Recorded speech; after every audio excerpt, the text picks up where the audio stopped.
Temos bom dia a todos. Bom dia. Sábado feliz a todos os irmãos. Amém.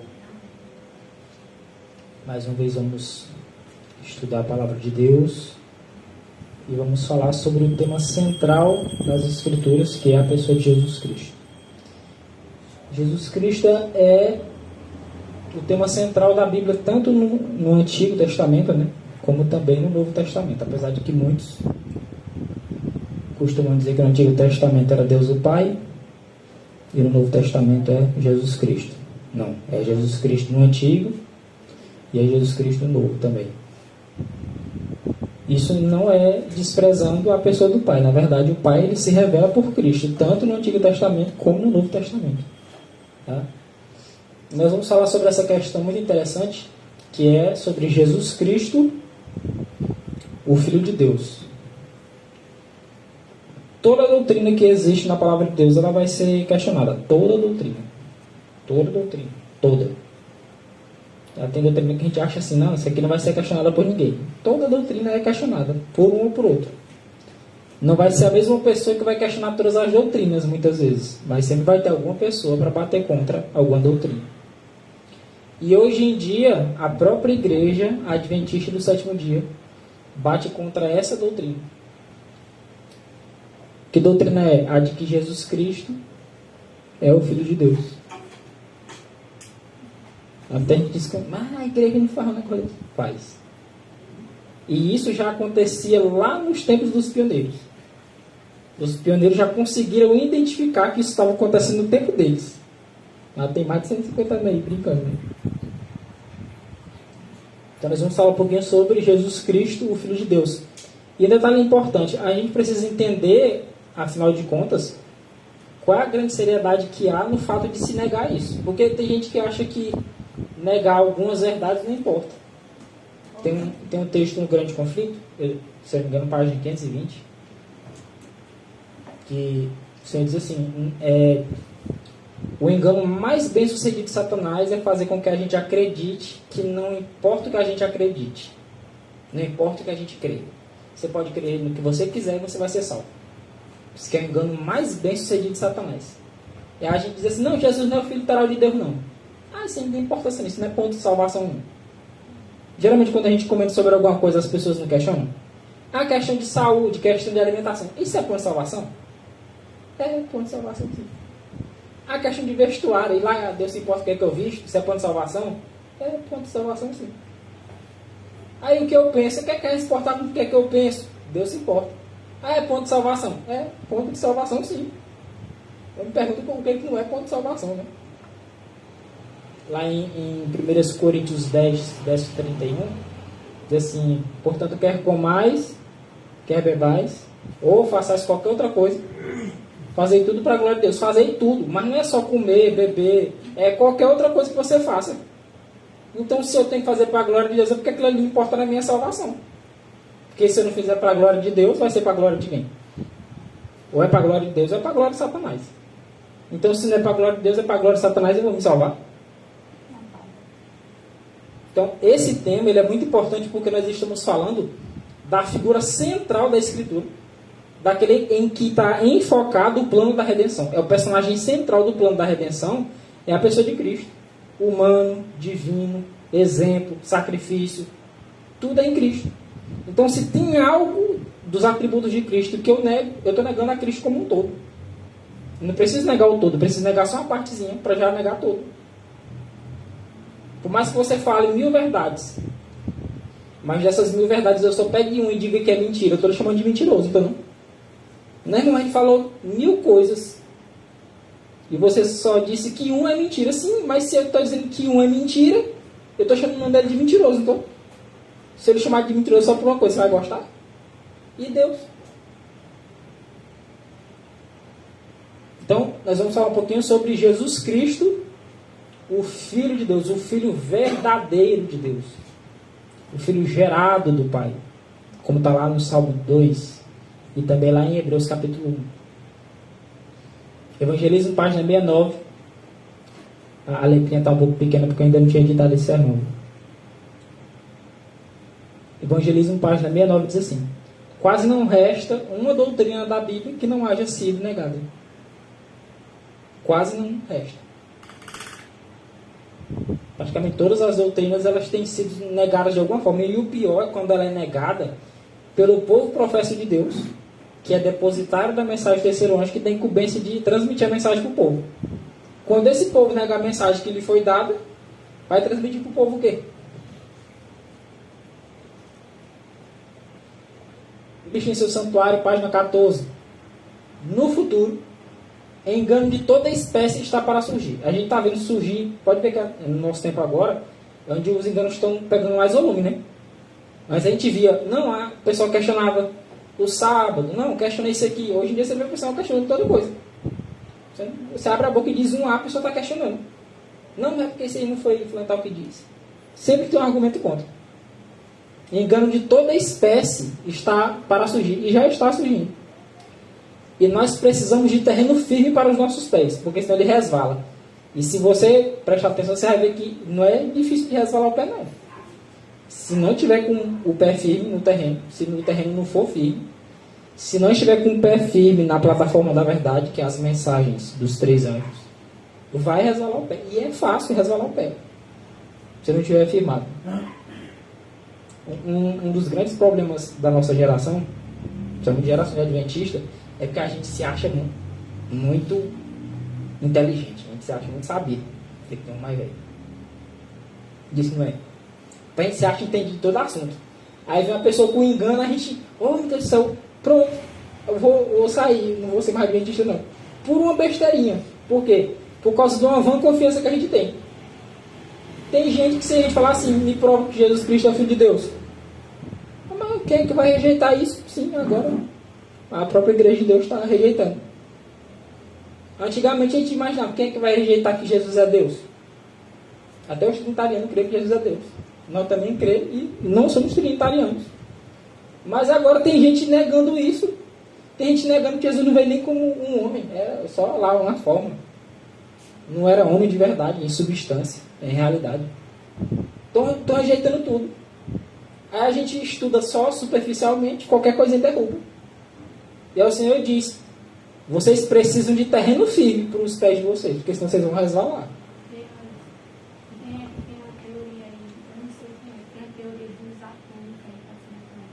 Platônica? Tem uns grupos adventistas aí que tem um negócio de botar lá. Tá falando é da parte de cima aqui. A bata, tipo a bata, né? Não tem o... Vou falar o nome aqui. Tem o Joanã, né? Joanã. Fala o nome da pessoa, eu achei, ele usa mesmo, se ele disser que é mentira, tem vídeo. Tem gente que usa, tem gente que quer andar com aquele paninho aqui na cabeça, o manto. A túnica é aqui. Eu tava trocando era isso. Tem a túnica que é tipo uma bata. Tem grupos de adventistas que usam túnica. Homens e mulheres, né? Aquele vestidão. Vai lá para onde está chamando o pessoal lá usava túnica. Vou olhar para o Antigo Testamento, lá não tem túnica. É igual o manto. O pessoal diz assim, lá o pessoal usava manto. Bora usar manto também, diga. Tá bom então. Aí tem que fazer um bocado de coisa igual lá, não pode usar mais sapato de couro, tem que usar sandália de couro. Moisés era um túnica, né? Tinha um manto, só que o manto, o pessoal pensa que o manto era para andar para cima e para baixo, era tipo um chapéu hoje, que a pessoa tá de repente andando no sol, e a pessoa bota o chapéu para cobrir. Tem gente que pensa que Jesus Cristo ele pregava de manto na cabeça, pensa que Moisés pregava com um véu na cabeça. Não, quando estava andando no sol, muitas vezes o que ele fazia? Botava o manto. Proteger do sol e das tempestades. Só isso. O pessoal cria uma bagunça danada. Como se fosse um chapéu, né? Sai no sol, geralmente. Eu não gosto de chapéu na minha cabeça, que fica me incomodando. Mas geralmente a pessoa, quando vai pro sofá, o quê? Bota um boné, bota um chapéuzinho, né? O mais velho botava um chapéu de palha pra quê? Pra proteger do sol. Lá eles botavam o quê? Lá não tinha chapéu, botavam um manto. Então enrolava um pano na cabeça aqui. Fazia tipo um manto. Então, tem doutrina para todo gosto. Igreja aí tem, segundo o Conselho Mundial de Igrejas, umas 34 mil denominações cristãs diferentes. Tem para todo gosto. O pessoal tem doutrina de todo tipo. Os grupos, a Cerca de maioria dos 34 grupos, A maioria dos grupos critica a igreja, mas não tão diferente em alguns pontos também não. Só dá um motivo para ser criticado também. Só estão errados em pontos diferentes, né? Se apega no ponto, né? E ele fala nos outros, né? Não é para tirar um tio, né? Esses mandamentos dessa palavra que você será dominado, né? É um detalhe interessante. Tem grupos, isso aqui eu acho que os irmãos já repararam. Tem grupos que saíram da igreja por causa de uma doutrina. Doutrina da Trindade. Aí você sabe qual é a crença desse povo todinho? É só que não é para crer em Trindade. É o ponto deles todinho. Todo estudo é Trindade. Todo estudo. Não aprendeu mais nada. Saiu da igreja e pronto, só isso. Não ora Jesus, não ora de joelho, não ora de mão erguida. Não crê na divindade de Cristo. Nega a divindade de Cristo, que acaba negando a divindade do Pai também. Rejeita toda a doutrina. Rejeita o véu, rejeita a barba, rejeita tudo. Não, mas nós não cremos na Trindade. Só isso vai me salvar. Não, não vai. A verdade, ele é um todo. A questão é essa. Satanás, ele vai pegar uma pequena raposinha, nem que você diga assim, não, moço, mas eu tomei desse ratinho aqui dentro de casa. Você não vai fazer mal nenhum, não. De repente passa uma leptospirose para uma pessoa. Mas o ratinho é bem pequenininho. E talvez ia querer matar se fosse um grande, né? Deixa que é pequenininho. É o pequenininho que faz o estrago, porque você não fica reparando. No grande você fica reparando. Então o que Satanás faz? Ele vai colocando pequenas coisinhas. Coisinhas que pra gente não faz diferença nenhuma. Aí você diz, essa coisinha lá na frente vai resultar em grande dano para a tua salvação. Que é, um caso aqui, é esse do nosso tema, que é a questão de Jesus Cristo ser o Filho de Deus. Essa é uma das questões mais importantes das Escrituras. A questão mais importante é a pessoa de Jesus Cristo. E o fato de ser o Filho de Deus é uma das mais importantes que tem. Quando Tiago White diz que não simpatizamos com os unitarianos nem com os trinitarianos, implica nisso aí. Tanto uns como os outros.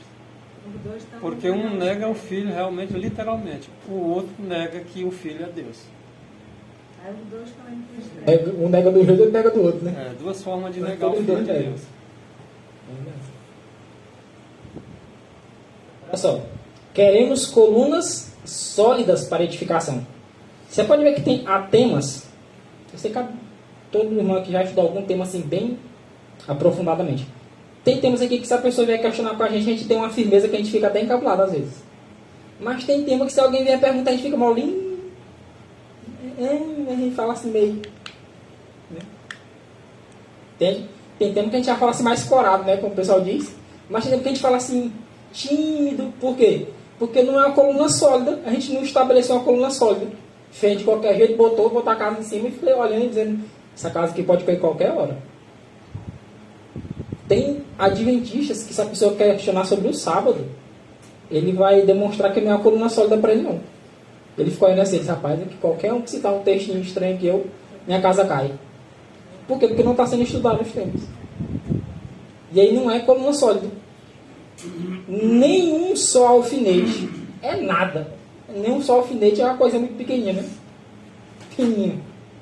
Nenhum só alfinete, está falando ali em prego, viu? Nenhum alfinete deve ser removido daquilo que o Senhor estabeleceu. O que o Senhor estabeleceu está certo. O problema é que às vezes a gente está negligenciando o estudo. Está estabelecido, nós temos a Bíblia, temos o Espírito de Profecia, temos os escritos dos pioneiros para nos auxiliar. A gente negligencia o estudo, aí quando alguém questiona, diz, não é porque isso aqui era mentira mesmo, aí eu me libertei do engano. Não, é porque tu não estudou. Porque tu não estabeleceu coluna sólida para edificação. Não é porque o Senhor mentiu. A coluna que ele estabeleceu é verdadeira, é sólida. Onde encontraremos segurança, se não nas verdades que o Senhor nos deu nos últimos 50 anos? Diz a serva do Senhor. Onde é que a gente vai encontrar segurança? Agora nos novos pastores, nos novos líderes? É desses homens que a gente vai encontrar.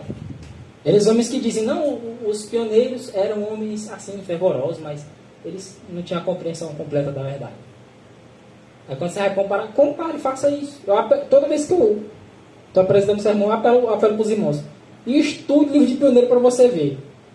Estude para você ver como é diferente. Você pega as palavras de um pastorzinho de hoje e compara com os escritos dos pioneiros e veja a profundidade do que eles falam. é com base. Os de hoje inventam a teologia do nada, aí bota aí, todo mundo sai engolindo, enche a barriga com alimento que não vai nutrir o corpo. Fast food, né? Enche a barriga com coisas que não nutrem o corpo e esquece o alimento verdadeiro. A palavra de Deus. Enquanto os pioneiros estão dando a palavra de Deus, até hoje. Mesmo mortos, seus escritos falam ainda. E às vezes a gente é enganado porque negligencia o estudo desses escritos. Foram me mostrados 3 degraus. A primeira, a segunda e a terceira mensagem angélicas. Disse o meu anjo assistente: ai de quem mover um bloco ou mexer num alfinete dessas mensagens. Ou seja, não permita que mexam em nada. Agora o ponto é, mas se eu não estudo, como é que eu vou saber quando é que estão mexendo? Eu estou indo para o outro lado, como é que eu vou saber que estão mexendo? A verdadeira compreensão dessas mensagens é de vital importância. Sabe o que significa essa palavrinha aqui? Ó? Vital. Vem de vida. É de importância para a vida. Ou seja, se eu não compreender verdadeiramente, eu vou morrer. Morrer eternamente. O destino das almas depende da maneira em que são essas mensagens recebidas. Então, o mínimo engano, morte eterna. Um mínimo. Irmão, se essas mensagens não têm disciplinado, que é o culto, é a história que, por exemplo, no estilo história do ano, com essa palavra de Natal, aquela, né? Aquela loucura, porque a igreja em geral ela já está contaminada, não faz muito tempo, né? Quando chega o Natal, não, a gente não faz o Natal, não é quer dizer que nós estamos adorando isso, não. O principal é Cristo. Mas está desejando Feliz Natal. A gente sabe que biblicamente é errado, não é a data que Jesus Cristo nasceu. Ou seja, uma pessoa que vive na igreja católica, quando ele chega na igreja adventista, no começo não existia isso, agora está surgindo isso, para ele está normal, porque ele já saiu e entrou na mesma situação. O primeiro degrau dessa escada, dessa plataforma, é exatamente Cristo. Exatamente Cristo. Você não vai começar a subir para uma plataforma a partir do segundo degrau. Você vai começar a subir a partir do primeiro. E esse primeiro degrau, está em Apocalipse capítulo 14, versículo 6 e o 7. 6 e 7. Especificamente o versículo 7. Temei a Deus e dai-lhe glória, porque é chegada a hora do seu juízo. Aí se refere a Cristo. Temei a Deus e dai-lhe glória, porque é chegada a hora do seu juízo. E adorar aquele que fez os céus, a terra, o mar e tudo que neles há. Então nós devemos agora colocar Cristo como sendo o primeiro nas nossas vidas para subir para essa plataforma. Ele como juiz e ele como criador. E as pessoas se esqueceram do seu Deus, do seu Salvador, diz lá o salmista. E nessa última geração aparecia um punhado dessa geração que iria lembrar do seu Deus, do seu Salvador. E que é muito bem representado aí pela mensagem do terceiro anjo, especificamente a primeira. Se eu não entender a primeira mensagem, como é que eu vou entender a segunda? Se eu não colocar no primeiro degrau da escada, como eu vou me colocar no segundo degrau? Ou no terceiro e estar numa plataforma? Então, primeiro eu tenho que reconhecer que a primeira mensagem angélica é fundamental nós compreendermos ela. E passou muito tempo esquecida. E agora ela está sendo lembrada nessa geração. E nós vamos, depois dessa primeira, compreender a segunda e compreender a terceira. Mas se nós não compreender essa primeira mensagem, nós não vamos entender a seguinte. Verdade. Em verdade é uma sequência. Quem é que já tentou subir uma escada e tentar pular degrau? Você já sabe o incrível que você pode entrar, né? Eu vou sair correndo aqui, em vez de eu pular do primeiro pro segundo, eu vou pular do primeiro pro quarto. Isso aí, leva uma queda, arrebenta as canelas. O certo é vá um de cada vez. Né? Eu já fiz isso já, querer subir uma escadazinha, né? E querer botar mais de um degrau por vez. Que entra na certa. Né? Aí depois cai, se arrebenta e reclama ainda. Mas você não quis pular o degrau? Nas mensagens também é assim, se você quiser pular, não, eu vou dar logo a terceira, só a terceira. Não, dê lá do começo, dê a primeira, dê a segunda, dê a terceira. Compreendendo a primeira, você compreende a segunda mensagem. Compreendendo a primeira e a segunda, você compreende a terceira. Mas se você não compreender a primeira, você vai dar a terceira e você não sabe. Você não entende. Mas quando eu pedi para o irmão fazer as folhas para mim da primeira, segunda e terceira, ele fez das três, que aí eu dava as três para cada pessoa. Aí a pessoa vai entender, né? Porque tem as três juntas, agora só uma.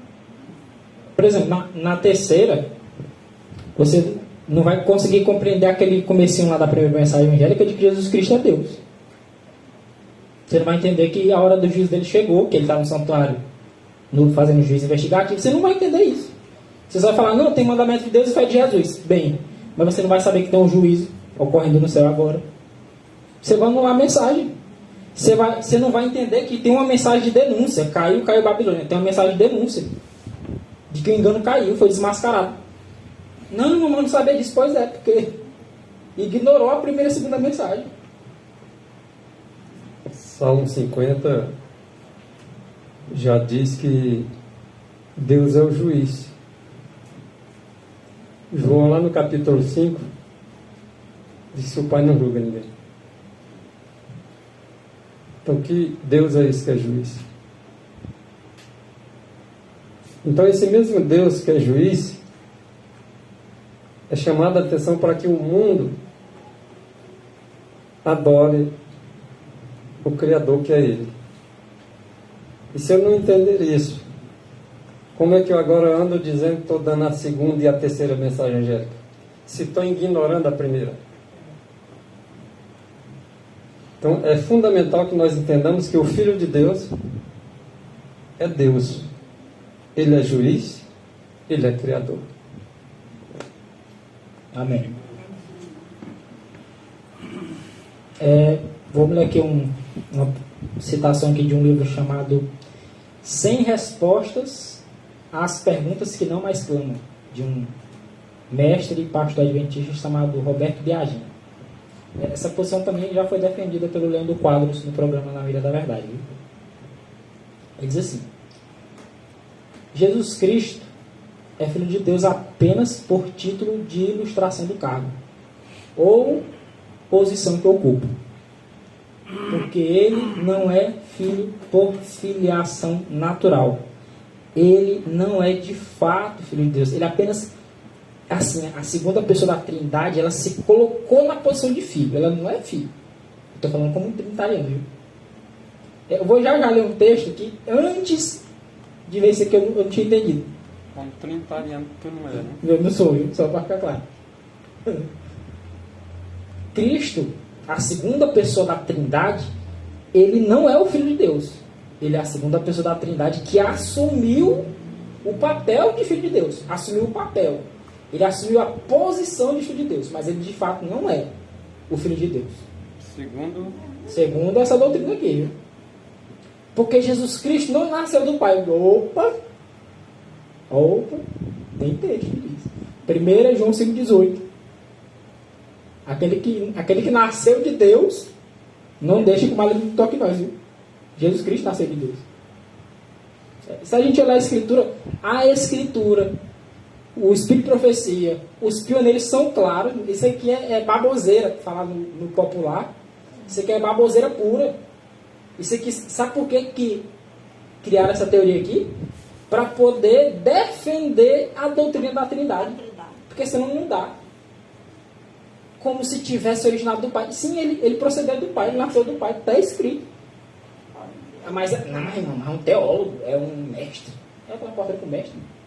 Daqui não. O mundo inteiro, uma coisa dessa. Aí o pessoal não estuda, fica só recebendo papinha, né? Bate lá, papinha e pega, meu filho. Isso é só engolindo. E vai transmitindo errado para os A outros. irmã White, ela diz que ele tem vida em si mesmo. Não é a vida dele. Inclusive é escrito que vida original ele tem, não derivada, não emprestada. Mas nós sabemos que ele nasceu e veio do Pai. Agora, aceitar uma verdade e negar outra é como se estivesse negando tudo. Muitos, porque não compreendem uma porção da verdade, eles rejeitam para ficar com outras que eles entendem. Esse aí não é certo, não. Eu não vou rejeitar uma porção da verdade porque eu não entendo. Verdade, quando é verdade, eu não entendi ainda, mas é verdade, está aqui. Aqui eu compreendi, eu fico com ela, mas eu digo, essa aqui também é verdade. Escrito não anula escrito. Escrito e escrito se juntam. Como é que a pessoa monta um livro? Não são diversos escritos? É diversos textos juntos. Como é que eu vou pegar a Bíblia e vou dizer, não, essa porção aqui é de Deus, mas essa aqui não é de Deus? Eu digo, mas não é a mesma Bíblia. Não é a mesma escritura, não foi o mesmo Espírito que inspirou. Mas aí o pessoal cria teologia, e um detalhe interessante. Teologia, ela é criada. Sabia disso? Teologia, ela é criada. O pessoal pensa que teologia é algo imutável. Teologia é das escolas aí, viu? É tipo assim, dentro... Isso, e dentro da própria teologia adventista tem corrente diferente. Por exemplo, na teologia lá dos assembleanos, tem teologia diferente dentro dela mesma. Então a pessoa de repente que diz, rapaz, eu creio que Jesus é Deus. É uma teologia no meio da igreja adventista. Aí outro diz, Jesus não é Deus. É outra teologia dentro da teologia da igreja adventista. Aí o cara vai inventando teoria e vai colocando dentro. Aí o povo diz, não, mas nós temos que saber teologia. Não. Nós temos que saber a escritura, né? Teologia do homem não. É a escritura sagrada. Irmão, teologia é ruim não, a teologia de Deus não. O estudo da palavra de Deus. Isso aí é maravilhoso. Agora, por que as pessoas criaram essa teologia de hoje? Por causa do orgulho, onde eles podem criar uma interpretação, onde eles criam uma doutrina, colocam no livro e faz todo mundo estudar para poder ser pastor. Ou você acha que os pastores têm que fazer teologia? Parece que nunca viram onde acrescentar. Tudo na cartilha, ó. Acaba criando uma cartilhazinha aqui dizendo que tem que seguir desse jeito. É igual na escola. Na escola eu já vi amigo que do nosso povo não crê em trindade, mas a pergunta da prova de religião falava sobre trindade. Ou você responde que tem trindade e acerta, ou você responde que não tem trindade e erra. A cartilha é assim. Você vai perder ponto. É para você ter uma escolha para fazer. Então, eu quero me formar em teologia. Vai ter que rejeitar que Jesus Cristo é Filho de Deus. Vai ter que crer em trindade. Porque isso está na cartilha. Não está na palavra de Deus. Está na cartilha deles. Olha o que é que diz o pastor Andrews. Que por sinal também foi um teólogo. Mas graças a Deus foi um homem usado por Deus, né? Diz assim, ó, a doutrina da trindade ela foi estabelecida na igreja pelo Concílio de Nicéia em 325 da era cristã, viu? DC. É depois de Cristo. Ou da era cristã, tá? Aí o que é que ele diz? Que antes eu não entendia.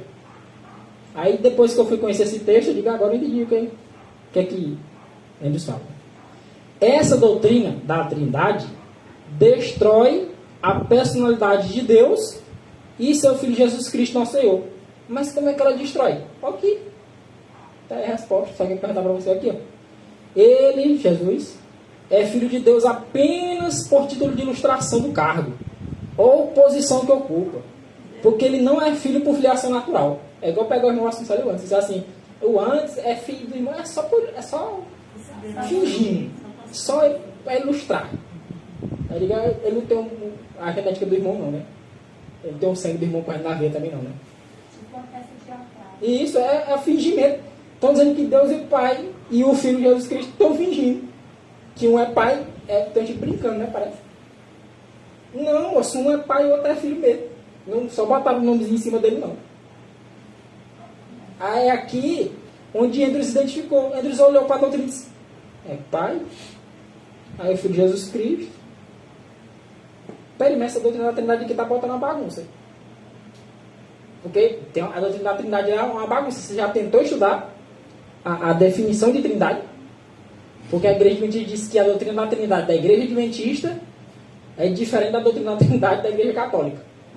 Você vai olhar duas, que eles dizem que é diferente, vai dar uma bagunça, uma salada danada. Só para confundir mais. Né? É uma confusão danada. Tem horas que eles dizem assim, não são três deuses. Eles dizem, tá? Não são três deuses. São três pessoas, é um Deus, que se apresenta como três pessoas diferentes. Uma hora é o Pai, outra hora é o Filho, outra hora é o Espírito Santo. Não é o mesmo Deus. Não é três deuses. Nós não somos politeístas. Nós adoramos um único Deus. Que uma hora é Pai, outra hora é Filho, outra hora é...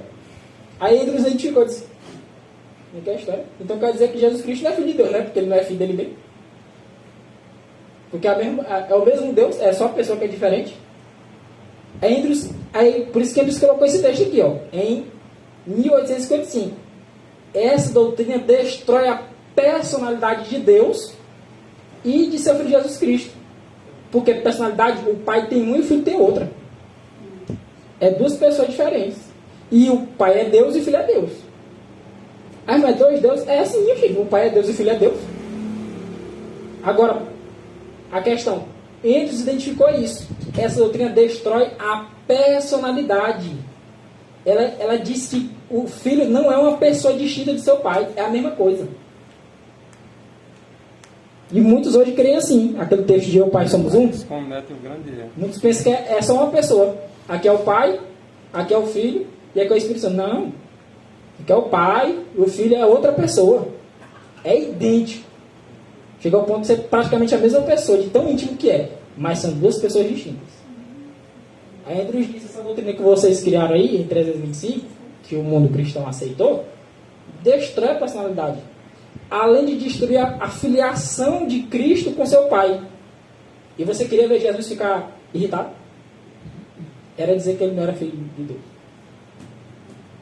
Podia acusar ele de um monte de coisa. Ter matado, roubado ele. Lembra lá quando levaram ele diante de Pilatos? Levaram ele diante de Herodes? Ah, faz um milagre, não sei o que, Cristo. Fez o quê? Calado. Não, ele diz assim, tu és o filho de Deus. Ele disse, eu sou. Tu dizes. Não ficava calado não. Quando falava da filiação divina, ele não se calava. Porque é onde está a essência da nossa salvação, é aí. É o fato de Cristo ser o Filho de Deus. Como homem, ele era filho de Deus. E como Deus também.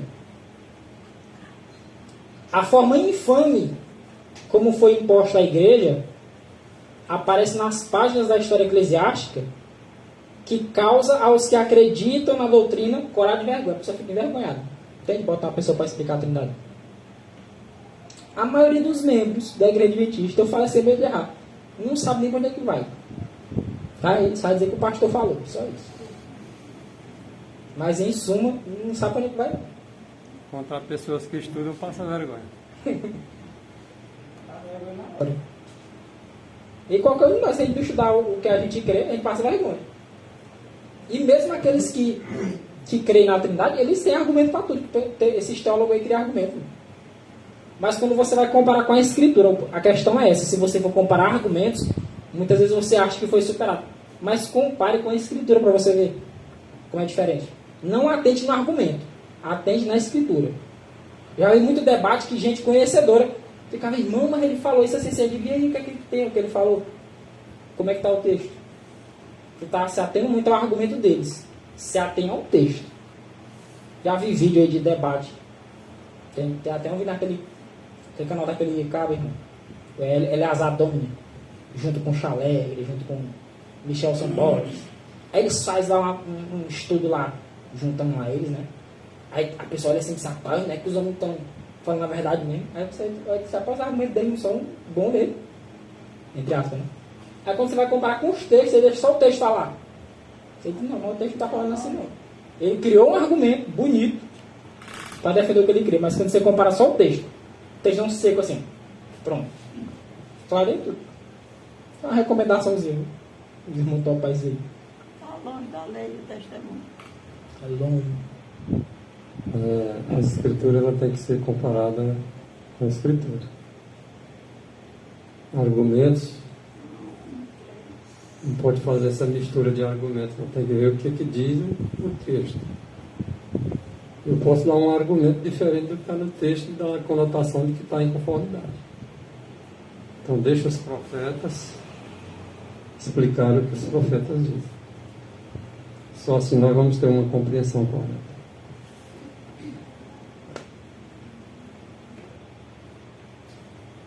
Verdade. É um texto que a gente conhece pouco, né? João 3,16. Então o pessoal que não vai para a igreja conhece esse texto, né?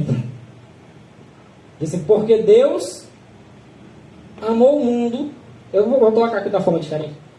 Deus amou o mundo de tal forma, de uma forma tão grande, mas tão grande, que deu o seu Filho unigênito, para que todo aquele que nele crê, no Filho unigênito, não pereça, mas tenha a vida eterna. E eles não veem isso aí. Mas o filho que ele deu não era filho, não. Não era filho, não. Cada argumento. Só para você entender. Estou falando aqui como ele falaria, provavelmente.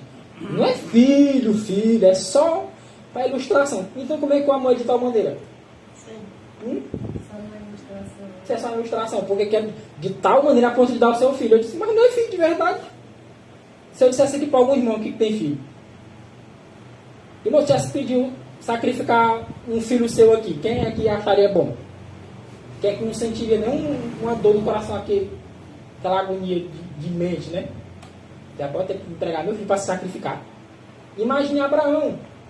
Na hora de sacrificar o filho dele. Carlos, não pensei como é que ele estava. Tranquilo e sossegado. Estava angustiado de obedecer. Mas estava angustiado. Com o coração doído. É meu único filho. Mas eu vou sacrificar que o Senhor mandou. A dor de um pai, que eu não sei porque eu não sou pai. Né? Irmão, é uma fé muito grande, né? É grande demais. Mas aí, o que o Senhor faz? Aqui o Senhor basicamente está pegando essa ilustração lá de Abraão e trazendo para nós aqui, especialmente para os que são pais. Deus amou o mundo de tal maneira que deu o seu Filho unigênito, o seu único filho gerado, unigênito, único gerado. É como lá Abraão com Isaac, né? Filho da promessa só de um. Dá-me o teu filho, o teu único filho. Ele não tinha Ismael, não. Mas considerado filho dele mesmo era só Isaac. Ele disse, dá o teu único filho. Que era com a esposa, né? Isso. Aí a dor no coração, Abraão disse, como eu errei atrás, né? Que gerou Ismael, agora eu vou obedecer ao Senhor. Eu vacilei, não vou vacilar de novo, não. Como é que a gente vai ter noção desse amor se Cristo não é filho literal de Deus? É só uma ilustração. O amor foi tão grande a ponto de dar o seu filho. Mas não é filho mesmo, é filho só por ilustração. Não, tem que sacrificar alguém. Sacrifica um bandido. É como se dissesse assim, eu pego qualquer um. Não, eu quero o teu filho. Não, peraí. Percebe como o pensamento é diferente? For para sacrificar o filho dos outros. Talvez a pessoa diga, não, talvez. Agora pense no seu. Pense na teu filho. A questão dos trinitarianos, ele acredita que o Filho de Deus, por exemplo, é Deus, mas não é filho. Pelo fato de dizer que ele é Deus, isso faz com que ele não se torne filho? Não. É filho. É filho. Quando eu nego a divindade de Cristo, ou a sua deidade, eu estou negando o Filho de Deus de qualquer forma. E o pior é quando a pessoa nega literalmente. Não, ele é filho só por ilustração, só uma questão de posição aqui, mas não é filho não. É de brincadeirinha. E esses textos vai se aplicar de onde? É tudo ilustrativo. Não tem condição. Deixa os profetas dar a interpretação dos profetas. De outra maneira não. Provavelmente eu coloquei mais alguns textos. Assim, a gente vai citar mais alguns textos sobre o fato de Cristo ser Filho de Deus. Mas eu recomendo os irmãos pesquisarem, especialmente no Novo Testamento, e botar só a expressãozinha filho, que a gente tem o aplicativo da Bíblia no celular, pesquisa assim, filho. E vai ler os textos que falam sobre filho. Só em João são muitas vezes. É muito texto, moço. Mas não é só pela ilustração. É muito, mas é muito texto mesmo. Marcos já começa o evangelho dele dizendo assim: Evangelho de Jesus Cristo, Filho de Deus. Já inaugurou o evangelho dele dizendo assim: Evangelho de Jesus Cristo, Filho de Deus. Porque é uma ênfase importante do plano da redenção. É esse fato. Por outro lado, irmão, existem os unitarianos que eles não aceitam a divindade de Cristo, não aceitam a sua deidade. E esse é o outro extremo. Exatamente pelo fato dele ser o Filho de Deus, eles acham que ele não é Deus, ele é o Filho. Até acusa aqueles que acreditam que Jesus Cristo é Deus. E esses que eles acusam por acreditar que Jesus Cristo é Deus, esses mesmos que acreditam que ele é Deus, acreditam que ele é o Filho de Deus, exatamente pelo fato maior dele ser chamado Deus por ser filho de Deus, o único gerado dele. Quantos textos a irmã White diz que o filho é igual ao pai? Por quê? O pai é Deus, o filho é Deus. O pai tem todo o poder, o filho também tem todo o poder. Tudo foi entregue para Jesus, então tudo foi entregue. Aí alguém já argumenta: não, mas ele é porque Deus. Ora, eu vou estar questionando o pai. Se ele é porque é. E agora, de repente, as pessoas dizem assim: ah, mas o pai é maior do que o filho. Sim. Ele é pai. Ele é pai, o filho é filho. Agora, ele é igual ao pai. Como assim? Ora, o Senhor não entregou tudo em submissão a Cristo? O que é que não está entregue em submissão a Cristo? Nada. Só o próprio pai. Ele é maior do que o filho. E aí? Mas são iguais, daí? Qual é agora a contradição? Um é maior do que o outro, aí depois diz que são iguais. Qual é a Vamos buscar os contextos, nós vamos entender. Eles são iguais? São. O pai é Deus? É. O filho é Deus? É. O pai é digno de toda honra e toda glória? É. E o filho? Também. Vamos buscar os contextos. Aí alguém quer desclassificar o Cristo porque foi o pai que deu o poder, que deu vida.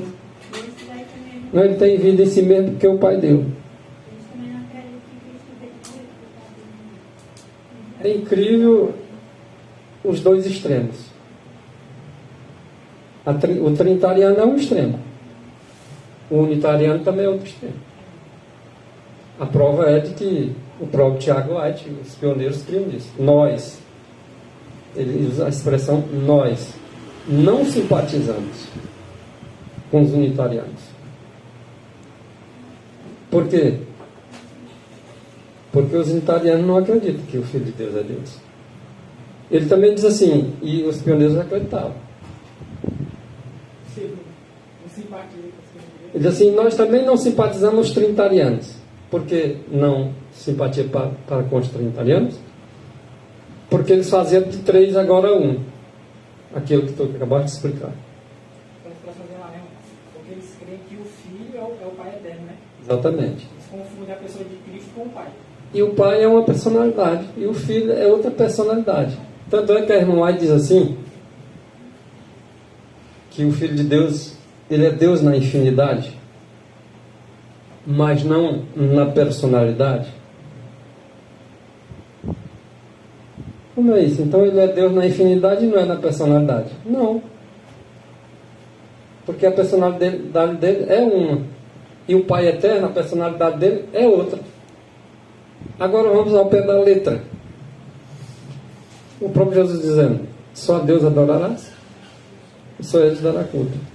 Por que essas pessoas cultuam Jesus Cristo? Deviam não cultuar.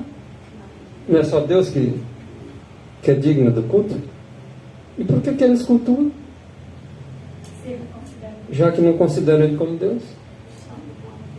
Então, eles estão errando também de alguma forma nesse sentido. Então, se é só Deus que é digno de culto, por que o próprio Pai mandou que os anjos adorassem Cristo, mesmo ele como homem?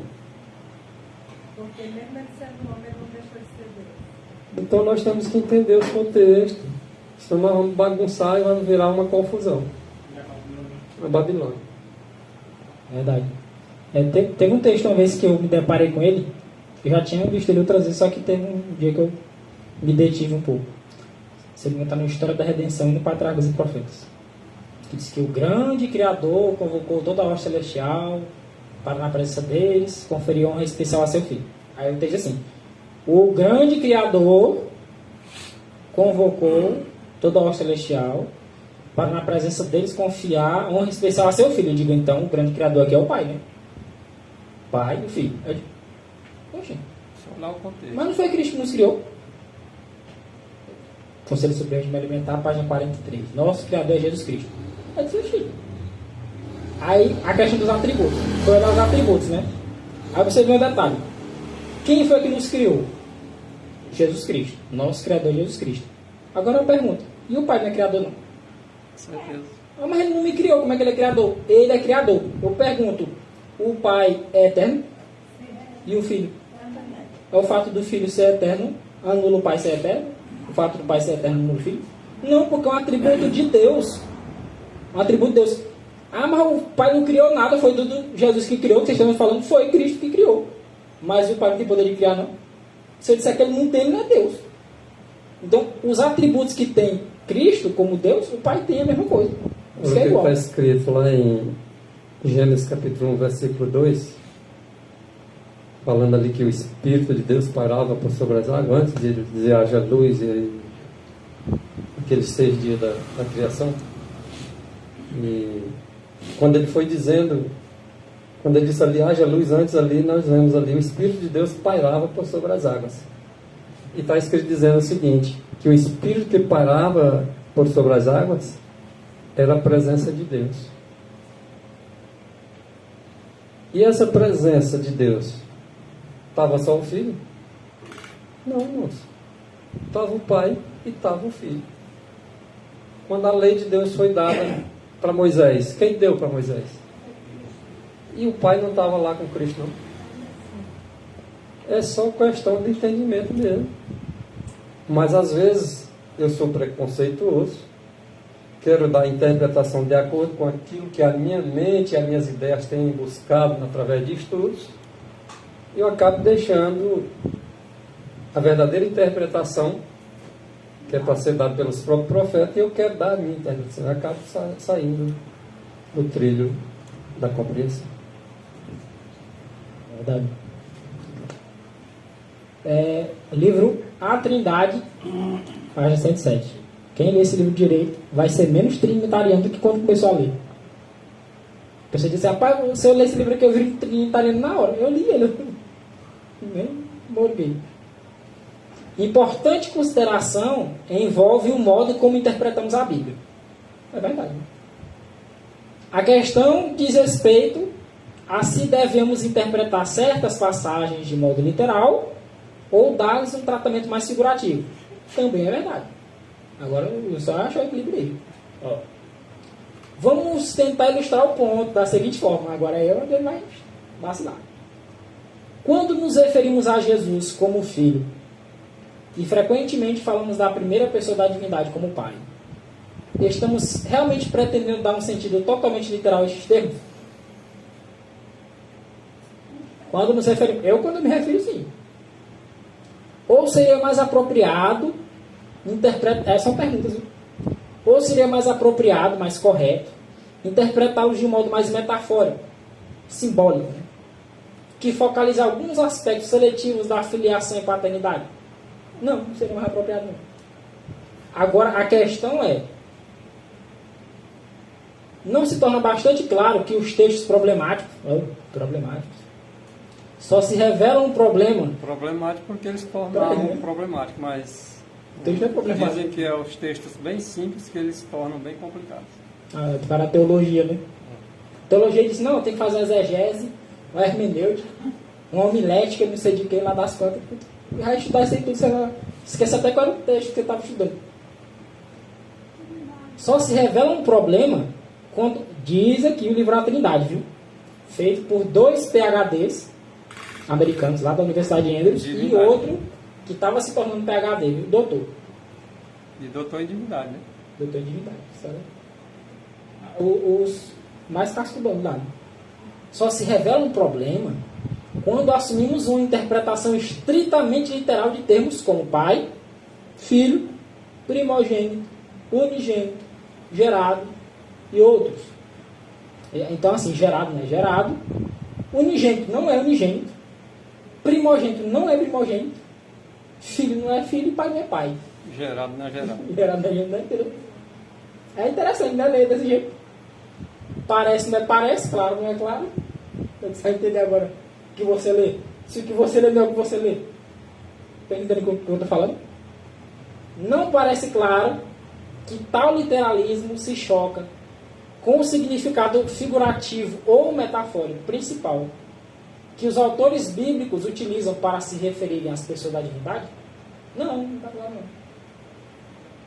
Não, porque o gerado aqui não é gerado, não. É gerado? Aqui o primogênito não é primogênito, não. Aqui o filho não é o filho, não. Esse tipo de ainda quero deixar, segundo eles, que está mais claro a ilustração deles aí para fazer chegar no ouvido do povo. Só complica. E eles partem de uma premissa, de um pressuposto, dizendo assim, ó, que os autores bíblicos utilizam um significado figurativo ou metafórico. Eles estão definindo, estão batendo matéria dizendo, os autores bíblicos utilizam termos figurativos e metafóricos para se referirem às pessoas da divindade. Eu digo, opa, aí você já vacilou. Quando a gente pega o grande conflito, esse aqui é bom os irmãos olharem no livro que tem em casa, que a página pode mudar. Viu? Tem lugar que a página é 599 e tem lugar que a página é 600. A linguagem da Bíblia deve ser explicada de acordo com seu sentido óbvio. Gerado é gerado, filho é filho, primogênito é primogênito, unigênito é unigênito, pai é pai. Tá? Óbvio. Filho é filho. A menos que seja empregado um símbolo ou figura. Qual o símbolo que tem na palavra filho? Por favor, me diga aí. Agora, não tem símbolo não, uma besta com 7 cabeças e 10 chifres. Não é símbolo não. Uma besta com um pé em cima da água, outro pé em cima da terra. Um dragão, uma mulher com a lua debaixo dos pés, lendo como sol. Vai ver uma mulher desse jeito, com a lua debaixo dos pés. Como é que eu vou dizer que isso aí não é símbolo? Aí eles pegam, porque Apocalipse e Daniel em especial usam alguns símbolos, e alguns outros livros também, e aplicam para a questão da divindade, para poder defender a Trindade. Essa baboseira todinha é para não soltar a Trindade, porque senão não tem ecumenismo, né? Abraçaram mesmo. Coincidente. Como é que você defende uma primeira mentira? É mentir de novo. Porque se você mentir, para você acabar com ela, você disser a verdade, você vou manter essa mentira contando a verdade. Não. Você vai desfazer ela. Agora, se você quer manter a primeira mentira, você tem que mentir de novo, de novo, de novo, de novo. Até? Aí uma hora se enrola. É mentira. Até ser desmascarado. Até ser desmascarado. A verdade é assim, ó, você contou a verdade ela é como elos. Ela vai seguindo, verdade, verdade, verdade. Mas mentira também é. Mentira, mentira, mentira, mentira. Até quando o diabo tira a mão tampada e bota furada, aí sai desmascarado também dizer tá? Então, a Bíblia, ela tem um sentido óbvio? Tem. Tem momentos em que é utilizado no sentido figurado? Tem. Isso é óbvio também. É óbvio que a Bíblia às vezes usa um sentido figurado. Você olha para os textos. Qual é a obviedade quando se fala na Bíblia mulher, prostituta? Tem a sua obviedade. Mas se ela está falando de um símbolo, profecia, né? Aí a gente tem que analisar de acordo com o texto, com o contexto da coisa. Por exemplo, Pedro era casado, né? Tinha uma sogra. A mulher de Pedro não era simbólica, mas de Pedro era a mulher de Pedro mesmo. Mas tem a referência de mulher que já vai ser simbólica, né? Dependendo do contexto, é interessante isso. Eu não lembro agora qual foi o primeiro que mencionou isso. Que ele diz que basta que você olhe o contexto. Se dá para você aplicar aquela questão de forma literal, você não pode aplicar ela de forma, como dizer, nessa questão que é puramente simbólica. Agora, quando você olha o contexto dela, você observa. Você já viu um animal com 7 cabeças e 10 chifres? Você diz, isso aqui não é literal, isso aqui não é óbvio. É simbólico. Aí, alguém aqui conta tempo com 70 semanas? Não, você conta 70 semanas, você vai contar 490, aí dá mais de ano. Passou de 360 dias, você vai contar anos já. Então, o método de contagem também era identificado como simbólico, porque você olhava os cômputos. Passou de 30 dias, você conta como? Mês. Ele diz, eu passei um mês. Não, passei 30 dias. Passou um mês, então. 7 dias, você diz o quê? Passei uma semana. Você vai olhando o contexto, você observa que é simbólico ou literal. A questão, a expressão do amor de Deus aqui nesse versículo demonstra a literalidade do próprio texto. Só ênfase no texto. Deus amou o mundo de tal maneira que deu o seu filho. Isso aqui vai se ligar com o coração de um pai, dizer, rapaz, a ponto de dar um filho. Mas se não é literal, como é que se liga a um pai, isso aqui? Não, não é literal não. Não, pô, então não doeu nada. Não é a dor que eu vou sentir se eu sacrificar o meu filho. Não, mas é de tal maneira a ponto de dar um único filho. O único. Não tinha um monte não, é só um. Igual ele. A expressa imagem da pessoa do pai. E você pode ter um monte, para um pai ou uma mãe dar um filho, não é brincadeira não. E o pai só tinha um. O pai só tinha um. Só tem um. O filho unigênito gerado dele. Tá? Não tem outro não. Os anjos não são, nós não somos. Nós somos adotados, tem os anjos filho por criação, mas filho unigênito gerado do pai. O pai gerou. Ah, irmão, gerou igual a mulher buchuda. Quem é que está falando isso aqui? Pelo amor de Deus. Porque eles também usam esse argumento, né? Diga, é óbvio que ele não gerou igual a mulher buchuda, né? Porque ele não é mulher. Ele gerou. Como foi que ele gerou? Tem algum texto falando? Não. Se não tem, mas ele gerou ou não gerou? O texto diz que gerou. Diz como foi? Não, então gerou. Como foi, eu não sei. Pronto. Como foi, não nos interessa. Acabou-se. Só sabe que antes ele era a palavra, né? É, eu acho. O pessoal cria. É interessante, a gente vê os argumentos que o pessoal usa, que é engraçado. Né? Eles criam os argumentos lá na frente, ele mesmo se bagunça todinho. Porque ele tem que rejeitar vários textos. Quando eles publicam um livro desse, que deve... Quando eles publicam um livro, tipo esse aí de Roberto Biagini, sem respostas a perguntas que não mais clamam, aí eles pegam e lançam um livro de Ellen White, que vai dizer, primeiros escritos, quer dizer que foi mesmo uma luta para o Deus do céu decidir se daria seu filho. Aí você diz, gente, mas não era filho literal. O livro acabou de dizer que não é filho literal. E agora foi uma luta para Deus do céu saber se daria seu filho. Mas não é filho literal, que luta que foi? Assim, um livro, outro livro. Você diz, gente, mas qual que está certo? Porque os dois são da mesma editora. Mas um fala uma coisa, outro fala outra. É como eu num dia vim aqui dizer que é para guardar o sábado, outro dia eu vim dizer que é para guardar o domingo. Da mesma fonte. Sai bem essa maldição. Digo, chique, o negócio é esse. Né? Como é confuso? Revista Adventista e Arauto do Sábado, 7 de setembro de 1895. O Eterno Pai, aquele que é imutável, deu seu único filho. Nascido dele. Não, como se tivesse nascido do pai. Sim, nasceu mesmo. Retirado do seu seio. Né, de seio de peito. Aquele que foi feito a expressa imagem de sua pessoa. Lá em Hebreus. E enviado à terra para revelar o quanto ele, o pai, na pessoa de seu filho, amava a raça humana. É ou não é nascido dele? Aqui eu tenho o pioneiro falando. Pioneiro falando. E lá naquele texto, lá daquele livro, eu tenho um pastor de hoje falando. Aí você compara com a Bíblia, com a Bíblia está certo. Sendo que tem texto na Bíblia dizendo claramente que o filho nasceu sim do pai. Como foi? Aí, nesse mistério não entra.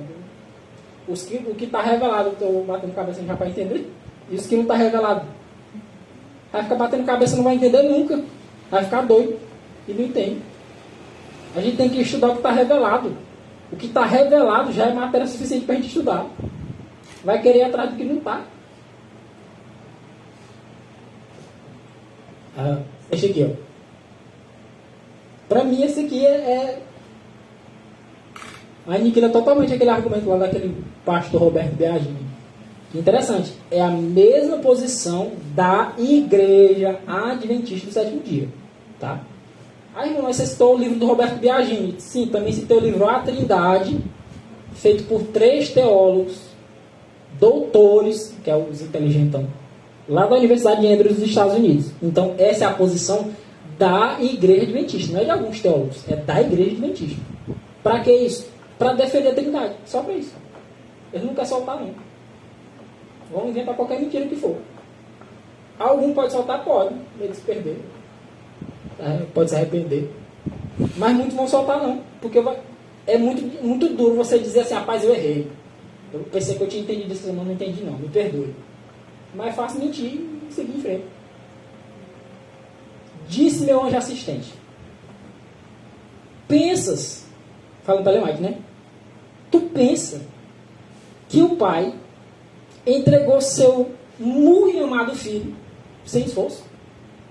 A pergunta. Tu tá achando que foi fácil? Tu pensa que é uma coisa simples? Tu acha que como se entregasse um carro e entregasse? Pegasse um estranho e entregasse? Tu acha que foi assim? Tu pensa que foi sem esforço? Não, mas ele é Deus. Não, pois é, mas ele se esforçou. Foi um esforço, um angústia de mente, ele pensando ali, entrega ou não entrega?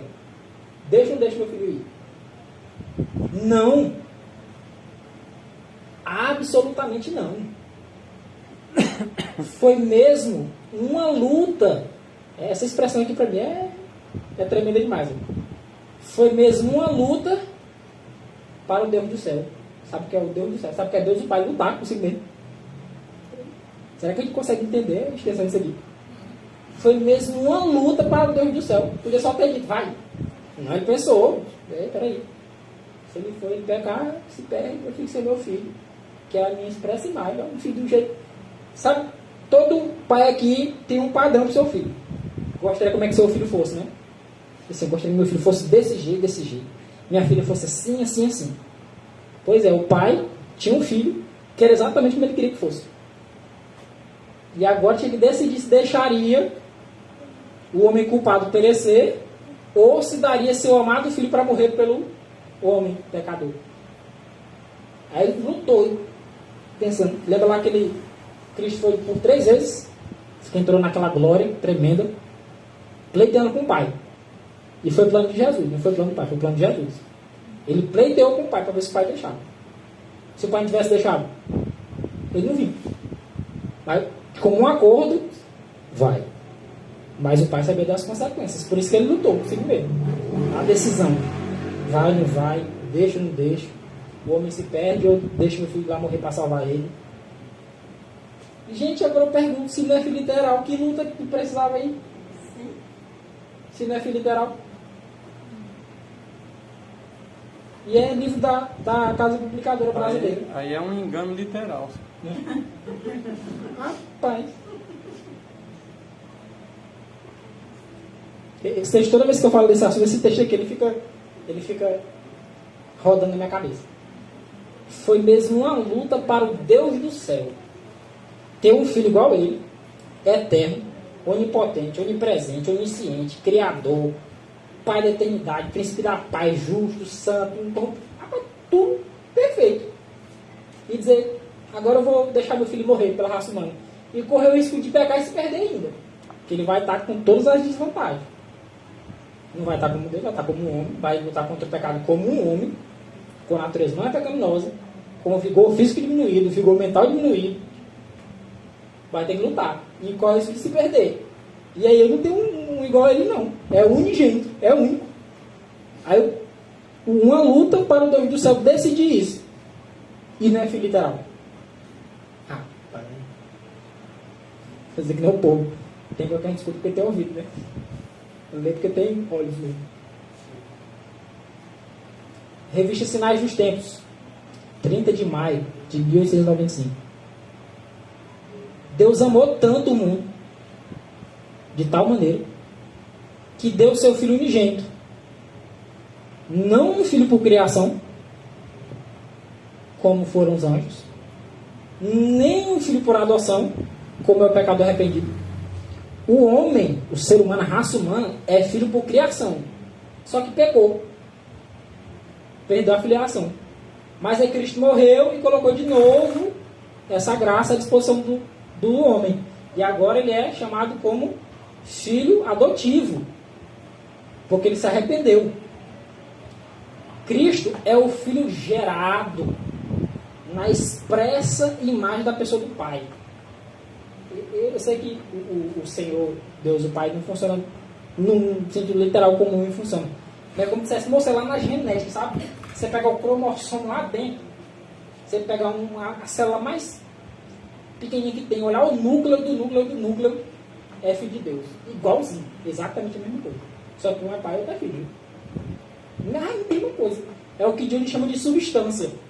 Substância é como um âmago, é lá o interior do interior do interior. É igual ao pai.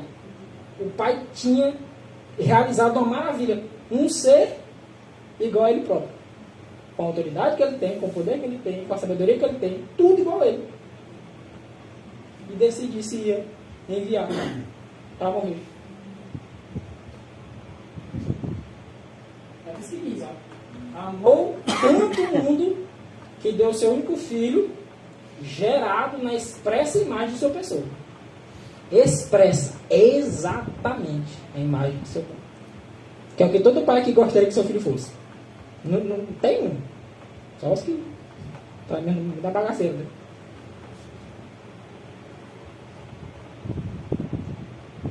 Desde a eternidade, houve uma completa relação entre o pai e o filho. Eles eram dois. E são dois ainda. Eles eram dois. Lá na eternidade. Quando é na eternidade, eu não sei. Muito longe. O pastor nem fala, né? Se a gente for querer entrar na questão de Cristo ser gerado, rapaz, é um cômputo muito antigo para a gente poder entrar. Quando é que o filho foi gerado? Não é quando ele passou a existir. Não é isso. É quando ele foi gerado, quando ele obteve uma forma. Ele já existia antes de ser gerado? Já. A palavra, o pensamento. E Deus não teve tempo que Deus foi doido para não ter pensamento. Não teve um tempo que Deus era mudo para não ter palavra, e Cristo era a palavra dele. Então houve um tempo em que ele foi gerado. Wagner disse: quando foi, não nos cabe calcular não, que a gente vai ficar doido tentando calcular, que é a eternidade. É desde a eternidade, é muito atrás. Não tem número para isso. Vai lá e bota a calculadorinha lá e não dá. Não tem um cálculo que a calculadora não consegue? Tá tentado? Faz um cálculozinho lá, ela pifa, não dá não. Pois é, você pode tentar até o que quiser. Pode inventar a calculadora que você quiser, não vai dar não. E antes dele ser gerado, ele já existia, que é mais para trás ainda. É eterno. Eles eram dois, mas muito perto de serem idênticos. Na linguagem humana é até difícil de explicar isso aqui.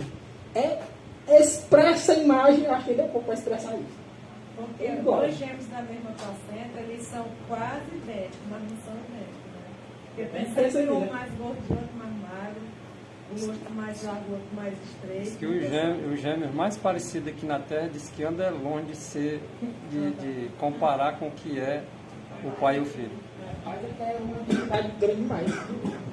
E porque até o pensamento. Não podemos perder de vista, porque aí seria outro erro a gente dizer que o pai e o filho é só um mesmo. Jesus dizia assim: eu e o pai somos um, mas nós devemos entender perfeitamente que na verdade eles são duas personalidades, conforme o texto aí. Eles eram dois, mas muito perto de serem idênticos. Então isso aí realmente nós chegamos àquela conclusão de que aquela palavra é bem acertada quando diz assim: a expressa imagem da pessoa do pai. O filho, na verdade, é isso, a expressa imagem da pessoa do pai.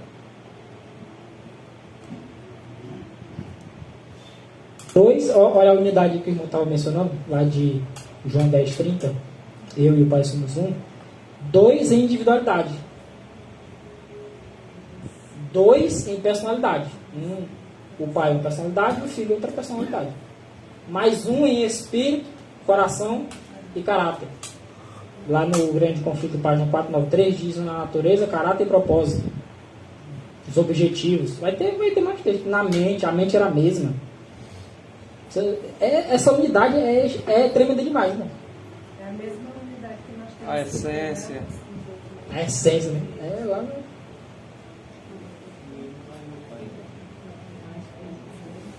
Deus é o Pai de Cristo. Cristo é o Filho de Deus. Mais claro que isso. A Cristo foi atribuída uma posição exaltada. Foi feito igual ao Pai. Ele foi gerado do Pai, ele era igual a quem? Igual ao Pai, né? Cristo participa de todos os desígnios de Deus. Por que Satanás ficou com inveja? Não pôde participar. Não podia. E por que ele não podia participar? Ele estava lá querendo, né? Ele Não era Deus. Como é que ele vai entender? Eu costumo dizer isso aqui, que às vezes é meio confuso. Mas só Deus consegue entender Deus. Se não é Deus, não consegue entender plenamente, não. A confusão, Maurício, que entra na mente das pessoas é o seguinte. A Bíblia está dizendo que para nós há um só Deus. E como é que de repente agora aparece 2 deuses? Então é isso que parece não ter conectividade com os textos. Porque os Salmos 45, versículos 6 e 7, por isso Deus, o teu Deus, é realmente falando de 2 personalidades.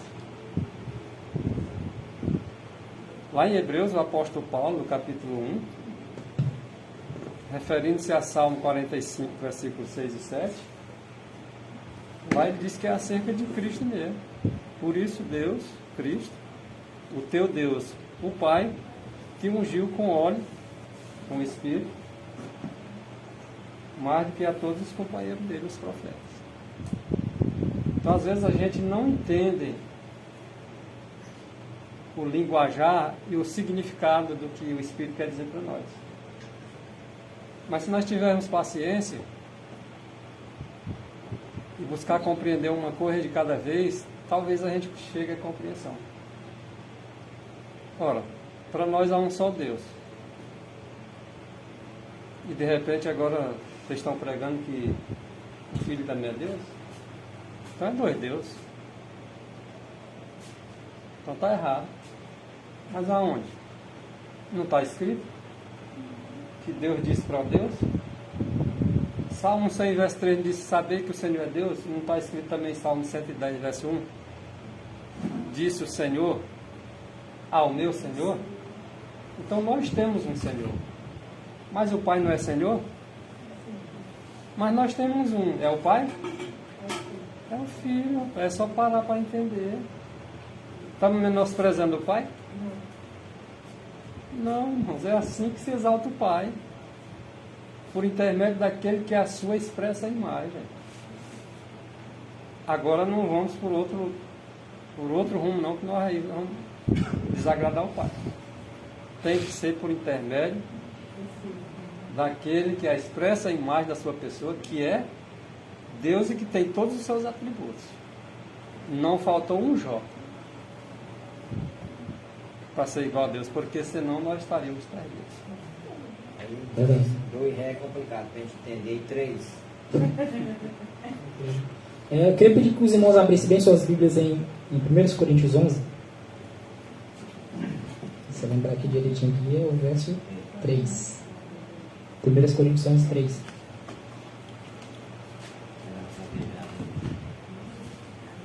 Para nós, há um só. 1 Um só Deus, Coríntios né? 8, verso 6. Isso. No caso é 11 mesmo. Eu só citei isso aqui, do 1 Coríntios 8. Tá. 1 Coríntios 11. Fiz uma citação aqui porque os irmãos vão entender o sentido aqui. 11, verso 3. 11 verso 3. 1 Coríntios 11 verso 3. 1 Coríntios 11, 3.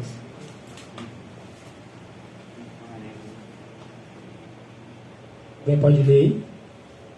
Quero Entretanto, que saibais ser Cristo cabeça de todo homem. Presta atenção, só para mim falar aqui no microfone.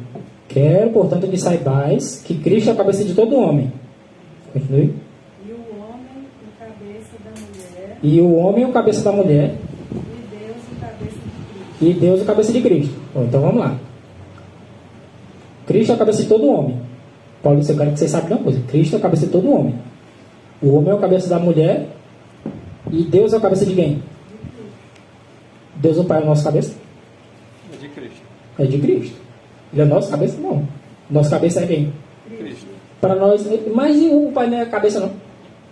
É de Cristo. E quem é o nosso? Cristo. Para nós é um só Deus. Alguém é Não capaz, está dizendo que só existe um alguém é Deus. até capaz de dizer, oxe, mas tem duas cabeças? Vai saber agora. No contexto aí tem três aí. O pai é cabeça, Cristo é cabeça. Cristo é cabeça, o homem é cabeça. É.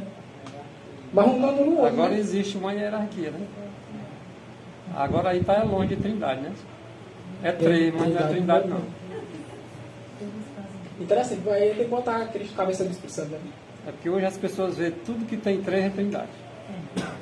Agora aqui, engraçado é aqui, quando o homem é o cabeça da mulher. Aí tá, hoje a mulher está sendo o cabeça do homem. Mas é porque o homem vem. Vamos lá. De novo, acompanhe com o raciocínio. Para nós, há quantos deuses? Nós há um só. Para nós, há quantos deuses? Atenção.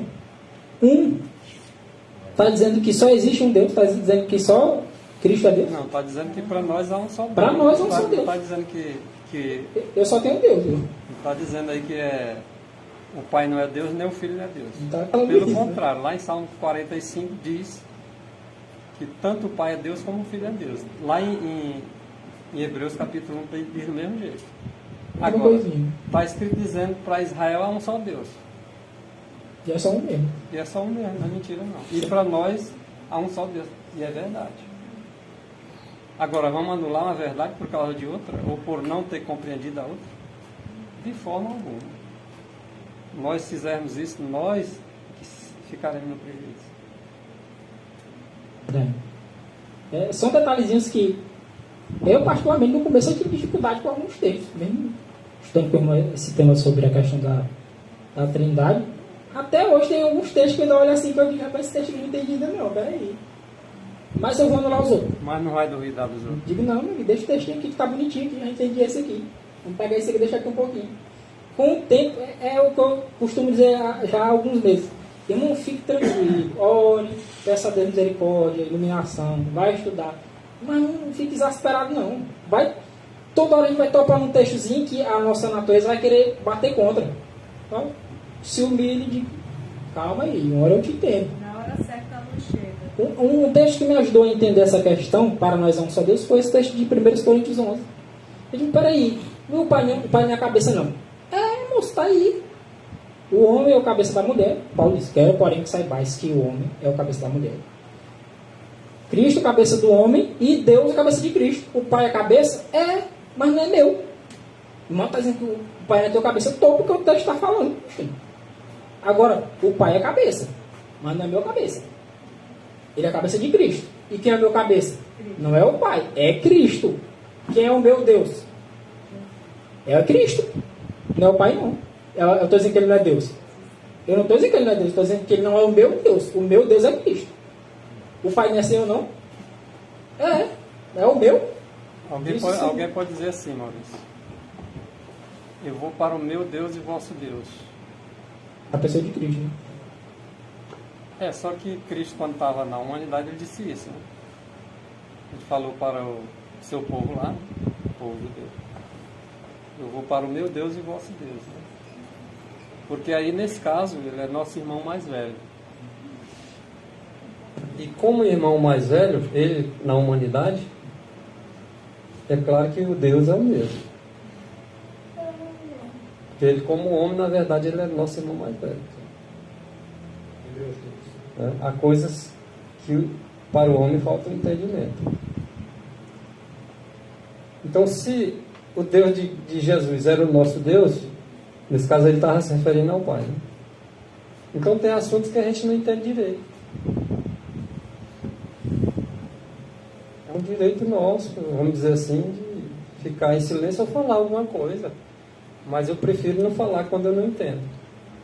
Eu só sei que quando ele era homem, ele usou essa expressão: meu Deus e Deus de vocês. Agora, no termo da hierarquia, porque ele veio fazer um, mas ele não deixou de ser Deus. Agora, nesse mistério eu já não entro. Eu não entendi essa colocação do Maurício, que Deus não é o nosso. Que não é o Deus dele. É porque assim, Um filho ou um pai. lá em João 20, 22, o que Tomé, quando teve com Jesus lá, disse lá para... Nossa, é Deus do Pai. Né? Eles não tiveram uma conversa? Aí alguns chegam e dizem assim: rapaz, ele se espantou. Oh, meu Deus, onde é que está isso? João 20, 22, eles tiveram uma conversa lá.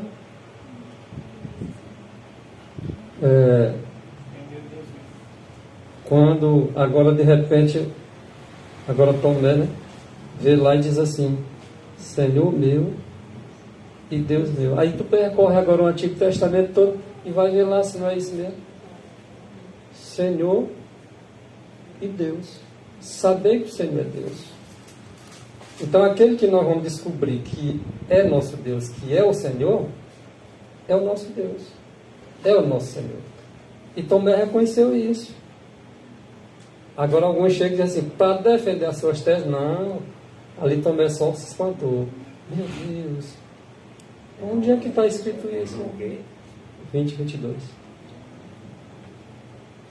Então ali é a realidade, irmão. Nós hoje vamos ter que pregar para o povo a mensagem do terceiro anjo e dizer ao povo: eis aqui o vosso Deus. Diz que virão pessoas de terras pagãs agradecidas, dizendo assim: olha, vocês nos ensinaram a achar Jesus Cristo e entender Ele como sendo o Deus verdadeiro. Ah, mas lá em João 17, verso 3, o Deus verdadeiro não é o Pai? Jesus não fez aquela oração dizendo? Acabei de falar sobre o irmão mais velho, mas a segunda parte do texto ele é bem claro. E a Jesus Cristo. E João, escrevendo lá em 1 João 5,20, ele diz que o Filho é Deus verdadeiro. E vai anular o Pai como Deus verdadeiro? Não. Mas não existe só um Deus verdadeiro? Não é? É. E por que Deus, o Pai, é chamado de Deus verdadeiro e o Filho também é chamado de Deus verdadeiro? E agora eu vou duvidar daquilo que me convém, como é que é? Não é aquilo que o Maurício falou. Eu sei que o meu eu vai brigar comigo mesmo. E aí, eu aceito esse, eu aceito esse. Ou aceito ambos, e aí o que eu não entendi eu vou esperar no Senhor. Esperar no Senhor. Então é isso, gente. A gente pensa que a gente sabe alguma coisa. Nós não sabemos nada ainda. Nós erramos em não conhecer as Escrituras, nem o poder de Deus. E às vezes nós achamos que conhecemos as Escrituras e o poder de Deus. E às vezes estamos longe. Nós precisamos ser mais humildes para ser revelados maiores coisas para nós.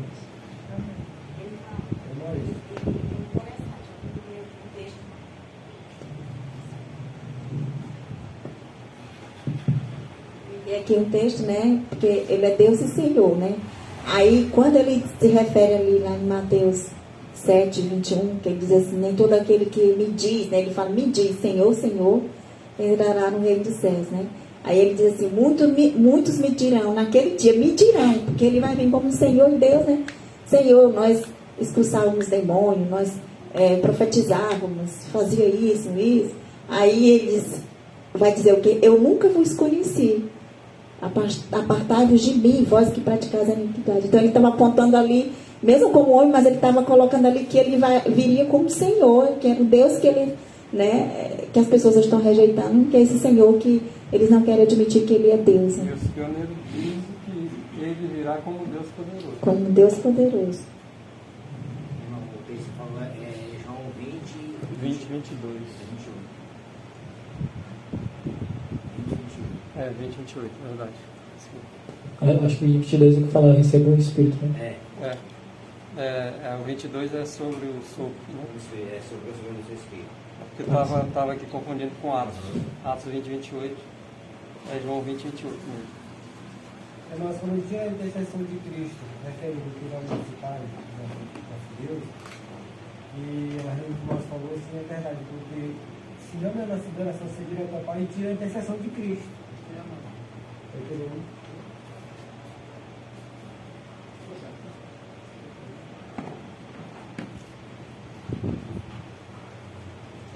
É fato que é um assunto bem extenso e bem melindroso em certos pontos, né? Que a gente tem que cavar cada vez mais fundo para poder compreender aquilo que Deus deseja nos revelar. Então, voltando aqui para o texto, Testemunho Celeste, volume 3, página 266. Deus é o Pai de Cristo, Cristo é o Filho de Deus, o que não anula o fato dele ser Deus. Inclusive um texto em que os judeus eles apanham pedras para atirar em Cristo, e aí Cristo pergunta o porquê que eles estão pegando em pedras para apedrejar ele. Lembra qual é a resposta dos judeus? Está falando blasfema. Pois tu, sendo homem, te fazes. E nessa hora Jesus diz assim: eu sou Deus. Sabe o que ele falou? Quando eles perguntaram: tu és filho de Deus? Aí ele disse: sim, tu dizes, eu sou. Cristo não falou assim, de modo claro: eu sou Deus. Mas os judeus entenderam quando ele falou: eu sou filho de Deus. Os judeus entenderam. Está escrito dizendo que eles não entenderam errado. Não entenderam errado, entenderam o que ele falou. Ele estava dizendo: eu sou Deus. A pessoa tinha perguntado: não, mas ele não disse eu sou Deus, ele sou filho de Deus. Por isso que ele disse que eu sou Deus. Por isso que os judeus queriam apedrejar. Pois eles entendem uma coisa que o pessoal hoje não entende. Se Jesus Cristo é filho de Deus, ele é o quê? Deus. Filho de peixe. Peixinho é. Filho de peixe é gato? Não é não? É óbvio. Os judeus entenderam plenamente. Eles quiseram apedrejar Jesus, que eles disseram: tu não é Deus. Se tu te diz filho de Deus, tu está dizendo que tu é Deus. Aí o povo hoje diz: não, Jesus Cristo não é Deus, ele só é filho de Deus. Ele diz: não, ele é Deus porque ele é filho de Deus. É exatamente esse argumento que vocês usam para tentar descaracterizar Cristo como Deus. É o argumento que defende, é o principal argumento, pois ele foi gerado de Deus, a expressa imagem do Pai. Não, mas ele não é Deus, não. Ele não é criador, não. Ele é criador. E quem é outro criador que não seja Deus? Alguém me diga: anjo é criador? Diga aí. Não é, rapaz. É eterno. O anjo é eterno, né? Eternidade passada e futura.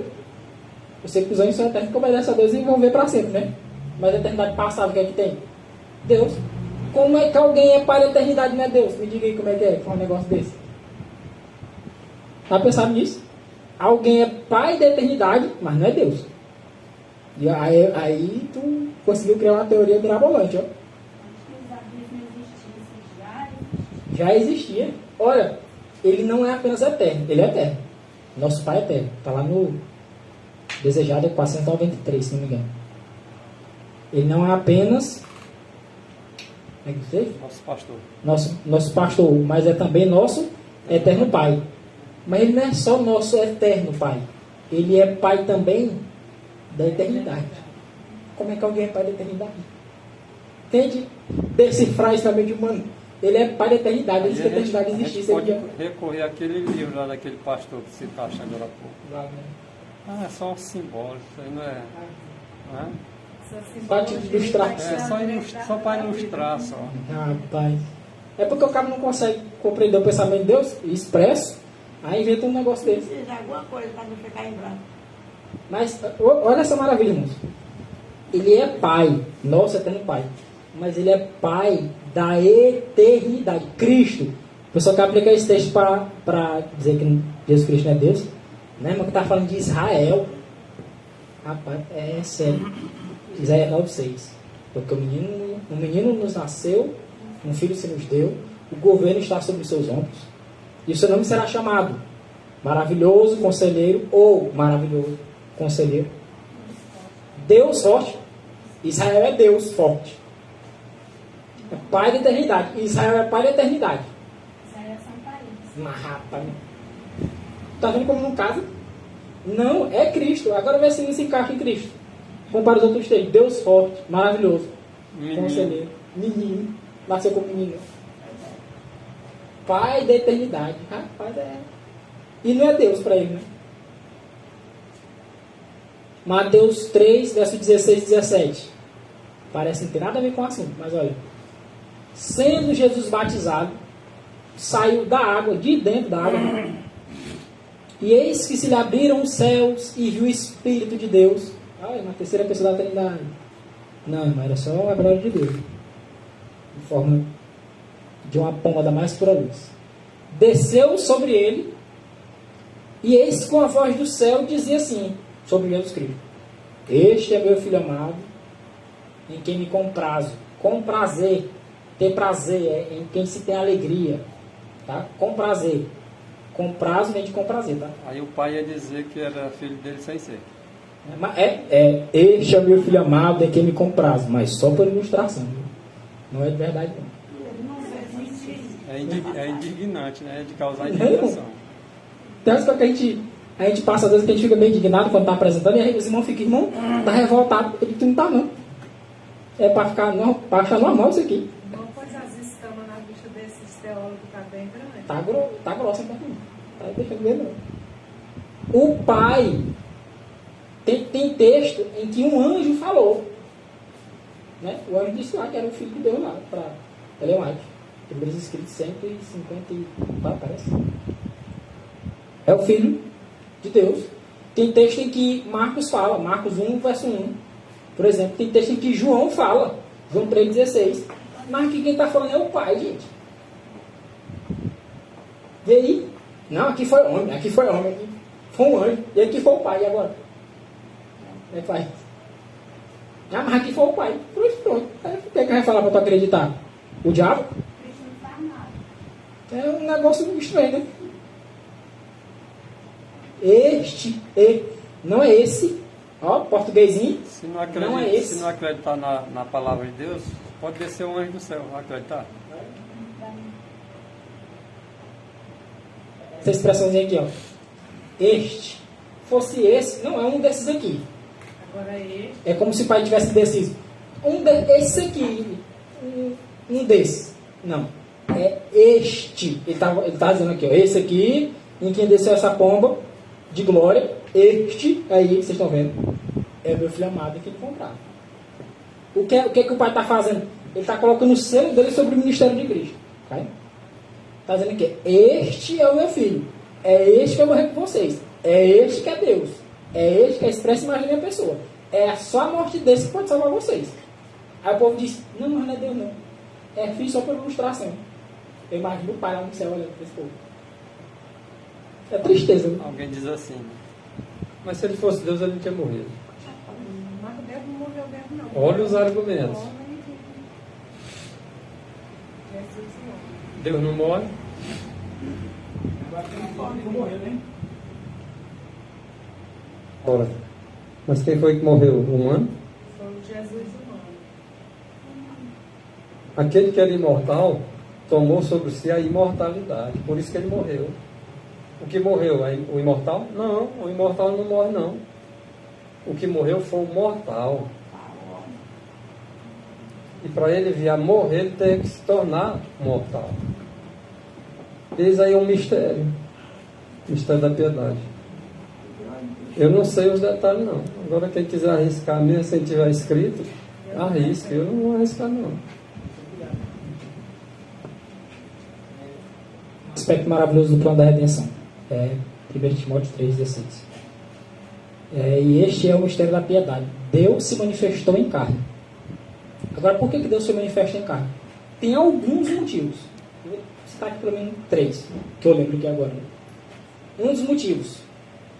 Somente Deus poderia oferecer um sacrifício pela sua santa lei quebrada. Não podia ser outro, não. Diz que os anjos se ofereceram. Mas a morte dos anjos não pagaria a pena da transgressão do homem. Então tinha que ser Deus. Deus morre? Não. Então tinha que ser Deus de uma forma que Deus morresse. Entre aspas, não estou dizendo que Deus morre. Então tinha que ser Deus. Então ele tinha que se fazer o quê? Um homem para poder morrer. Então, foi Deus que morreu? Na sua natureza divina, não. Ele se tornou homem e na humanidade ele morreu. Ele tinha que ser tentado e passar pela tentação, ser aprovado, para poder mostrar para o homem que é possível obedecer. Mas Deus pode ser tentado? Não. Tiago diz que não pode. Então ele tinha que se fazer homem para poder ser tentado, porque Deus não pode ser tentado. Ele foi tentado e venceu a tentação. Outra, ele apresentou o caráter de Deus na humanidade. Como é que Deus vai apresentar o caráter de Deus na humanidade se ele não for homem? Como é que Deus vai mostrar o caráter de Deus que é possível obter na humanidade se ele não for homem? Se ele obtivesse o caráter de Deus, obtivesse na divindade. Peraí, mas eu não sou Deus. Então ele se torna homem para mostrar o caráter de Deus na humanidade, para dizer para o homem que o homem pode ter o caráter de Deus. Ele não faz na divindade, ele faz na humanidade. Ele não é tentado na divindade, ele é tentado na humanidade. Ele não morre na divindade, ele morre na humanidade. Porque de outro jeito, como é que ele ia morrer? Como é que ele ia ser tentado? Alguém questiona, porque Ellen White ela é bem clara. Diz que ele disse assim: eu sou a ressurreição e a vida. E disse que ele ressuscitou com a vida que ele tinha nele mesmo. Aí as pessoas querem complicar. Não, mas para lá. A vida que ele tinha nele mesmo foi que Deus que deu. E quem é que está questionando isso? Só está dizendo que ele ressuscitou na vida que ele tinha nele mesmo. É igual dizer, a vida não estava nele mesmo, não. Isso não tem que... mas foi o Pai que deu sim, mas ninguém está negando isso. O que nós não podemos negar é um assim diz o Senhor. E se alguém me mostra outro assim diz o Senhor, eu nego. Só porque eu quero só aquilo que me convém. Não. Ora, foi um anjo que desceu lá e disse: ó, teu pai te chama. Aí alguém pode dizer assim: o pai não poderia vir direto e chamar ele, não? Aí mandou um anjo: ó, teu pai te chama. Mas ele ressuscitou porque o anjo veio. Porque o pai mandou chamar ele e o anjo veio. Sim, a voz do pai foi atendida. O anjo trouxe. Ó, chegou a hora. E a vida estava em quem? E se está escrito, eu vou ficar discutindo com o texto. Sempre que dói menos, né?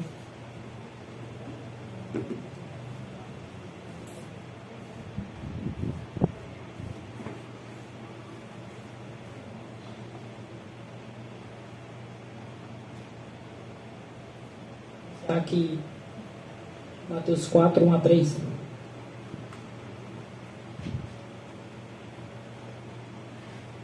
Esse aqui também, tá? Ó. Então foi conduzido Jesus pelo Espírito ao deserto para ser tentado pelo diabo. Ele tinha que passar pela tentação. E tendo jejuado 40 dias e 40 noites, depois teve fome. E chegando-se a ele o tentador disse: tu não é o Filho de Deus. Foi? Sim.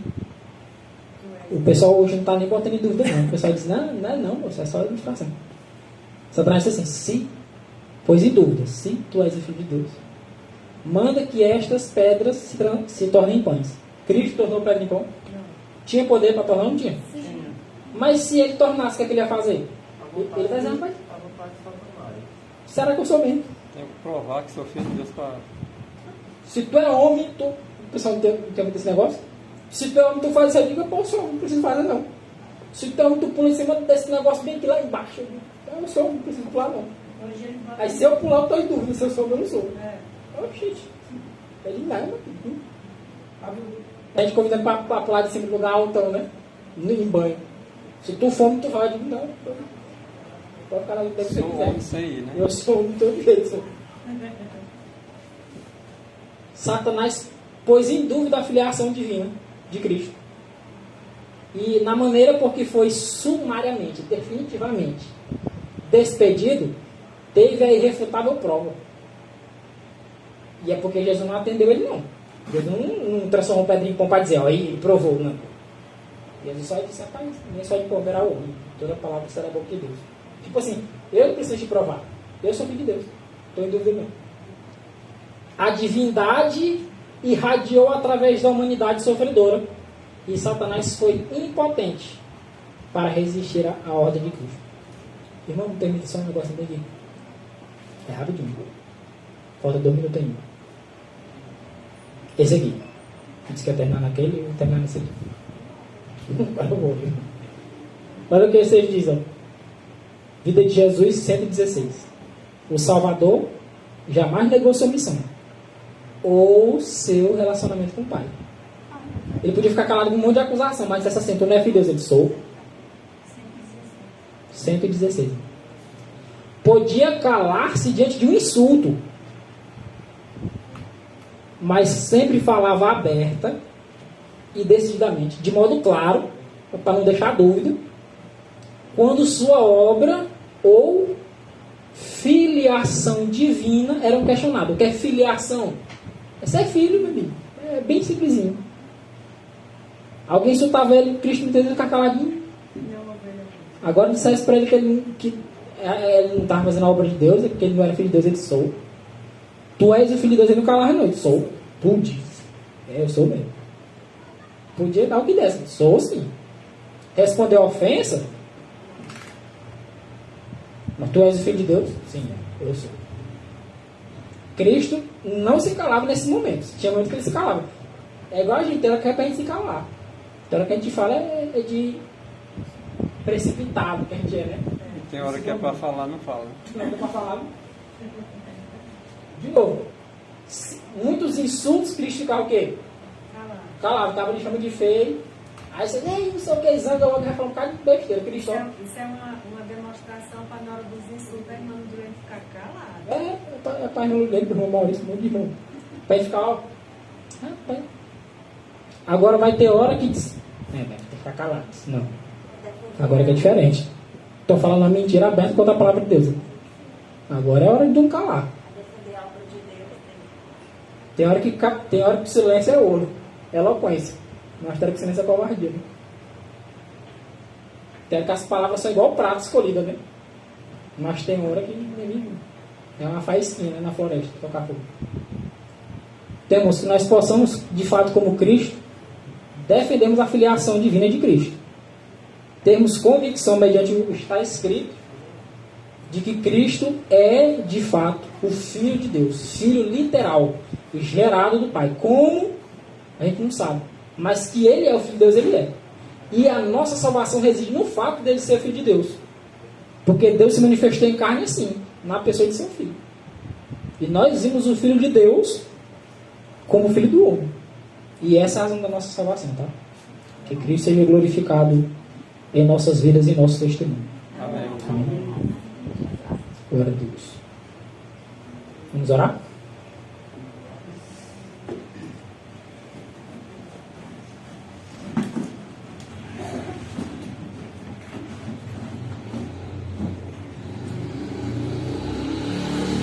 Ó Jesus bendito, nosso Deus, nosso Salvador, nós louvamos o Teu nome por Tua palavra, que é alimento perfeito e nutritivo para a nossa fé e para a nossa vida, Senhor. Nós te louvamos porque Tua palavra é uma plataforma firme de verdade, que não nos deixa resvalar os pés, mas que nos mantém firmes na defesa do que é direito, Senhor. Que o Senhor possa fazer de fato habitação em nós, trazendo os Teus santos atributos, trazendo a Tua justiça, a Tua santidade, de forma que possamos seguir as Tuas pisadas e imitar o Teu santo e bendito exemplo. Deus querido, nos ensina as Tuas verdades e imprime cada uma delas em nosso coração e em nossa mente. Oramos a Ti, suplicando um resto de sábado em Teus cuidados, de paz e santificação, para a glória do Teu nome. Amém, Jesus. Amém.